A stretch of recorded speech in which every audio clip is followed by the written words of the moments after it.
এই নয়ন ভাই কি করেন? এই তো ভাই ধান কাটতেছি। ও মাঠের সব জমির ধান কাটা শেষ হয়ে গেছে। আমার জমির ধান মানে শেষে হয়ে গেছে, খুব ধান বেশি হয়েছে, তো এই জন্য সবার শেষে আমি কাটতেছি যাতে ধান বেশি পাওয়া যায়, বুঝছেন? এই জন্য আমি আজকে আসছি ধান কাটতে। আমার এই 10 শতক জমি খুব ফলন হয়েছে, ইনশাআল্লাহ আশা করা যায় 20 মণের মতো ধান পাবো। যে সুন্দর ধান হয়েছে, এই যে দেখুন, এদের দেখুন ধানের আমার। আমি আজকে ধান কাটতে আসছি। আপনি কোথা থেকে আসলেন ভাই?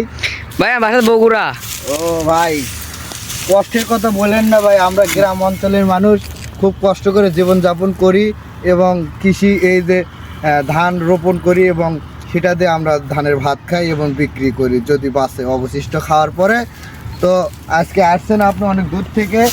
ভাই হ্যাঁ, এখন আপনি দেখুন কিভাবে ধান কাটতে হয়। অনেকেই জানে না, শহরের লোক অনেকেই জানে না ধান কিভাবে রোপণ করতে হয়, কিভাবে কাটতে হয়।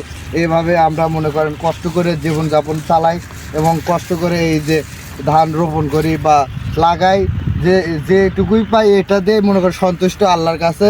ইনশাআল্লাহ সামনে আরও মনে করো চাষ করব ধান। দেখা যাক, দেখুন। এবং ধান কিভাবে কাটতে হয় ভাই দেখুন। হ্যাঁ ভাই দেখেন দেখেন। এই শহরের লোক অনেকে জানেই না। এই যে এইভাবে ধরতে হয়, এই যে এভাবে কাটতে হয়, এই যে এভাবে ধরে এভাবে কাটে, এই যে এখানে রাখবেন।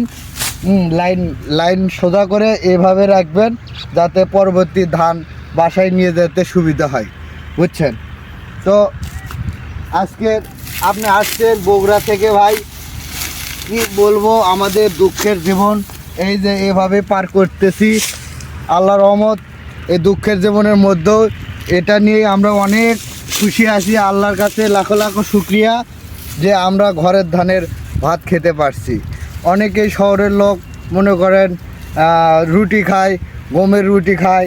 হ্যাঁ, তারা কিন্তু এই ধানের মর্মটা বোঝে না, ভাতের মর্মটা কি আমরা গ্রামের লোকটাই জানি, বুঝছেন?